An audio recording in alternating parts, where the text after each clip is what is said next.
خالی ہے. الحمدللہ الذی کفا وسلام علی عبادہ الذین اصطفى.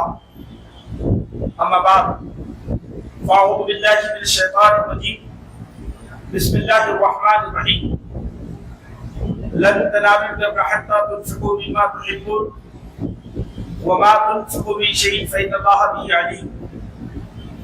وقال تعالى وأنفقوا في سبيل الله ولا تلقوا بأيديكم إلى التهلكة وأحسنوا إن الله يحب المحسنين. صدق الله العلي العظيم. قابل صدر احترام صدر اجلاس حضرت مولانا محمود دریابادی، معزز علماء کرام، شہر بمرہ کے نہایت ہی غیور اور قابل فخر سامعین، السلام علیکم ورحمۃ اللہ وبرکاتہ. آج مسلم پسندہ بورڈ کی طرف سے یہ عظیم الشان احتجاجی اجلاس جو وقف کالے قانون کے خلاف منعقد کیا گیا ہے، اس موقع پر چند باتیں آپ کی خدمت میں عرض کرنی ہیں. سب سے پہلی بات تو یہ ہے کہ اوقاف کی اہمیت اسلامی تاریخ میں اور اسلامی شریعت میں کیا ہے. ہم جانتے ہیں کہ اوقاف دراصل اسلامی تاریخ کا پورا دور اوقاف سے وابستہ ہے. اللہ کے رسول صلی اللہ علیہ وسلم کے دور سعید سے لے کر آج تک اوقاف کا ایک سلسلہ یہ مسلمانوں کے انفاق اور مسلمانوں کے اللہ کے تئیں وفاداری کا ایک مظہر ہے. یہ اوقاف جو ہے صرف اوقاف نہیں ہے، بلکہ یہ اوقاف اسلامی تاریخ اور ہمارے اسلاف کے اس میں خون جگر شامل ہے. اس پر گفتگو کے لیے اتنا موقع تو نہیں ہے، لیکن میں آپ کے سامنے یہ بات شرعی نقطہ نظر سے پیش کرنا چاہتا ہوں کہ ہمارا دینی اور ملی وجود اوقاف کے وجود سے وابستہ ہے. ہم جانتے ہیں کہ ہماری جو مسجدیں ہیں وہ مسجدیں اقامت صلاۃ کا اہم ستون ہے. جو نماز ہم پڑھتے ہیں ان نماز کی ادائیگی کے لیے مسجدوں کا وجود اپنی اہمیت رکھتا ہے. قبرستان ہے، اس کی اہمیت ہمارے معاشرے میں کیا ہے آپ جانتے ہیں. ہمارے مدرسے ہیں، ہماری خانقاہیں ہیں، یہ دراصل اسلامی تہذیب و تمدن کی آبیاری میں کتنا بڑا کردار ادا کرتے ہیں وہ آپ سب جانتے ہیں. تو اس سے ہم سمجھ سکتے ہیں کہ دراصل حکومت کا اوقاف پہ حملہ یہ صرف پراپرٹیز کا حملہ نہیں ہے، بلکہ یہ مسلمانوں کی تہذیبی شناخت، ان کے ملی اور دینی وجود کے خاتمے کی ایک خطرناک سازش ہے.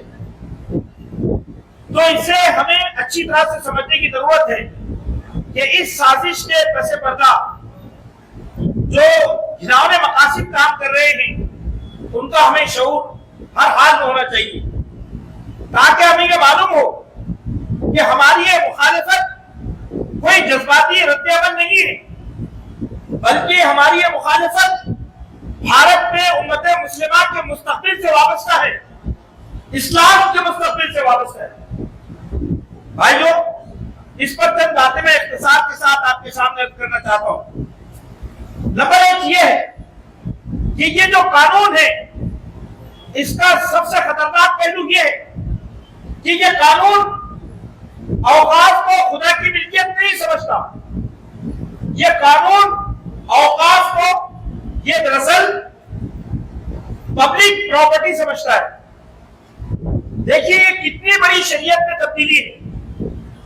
قرآن مجید ہم سے کہتا ہے کہ اللہ المساجد للہ، کہ یہ اوقاف خدا کی پراپرٹی ہے اور بھارت کی پوری تاریخ اس پر گواہ ہے. اگر ہم 1300 سال سے لے کر آج تک جب بھارت میں اسلام کی آمد ہوئی تو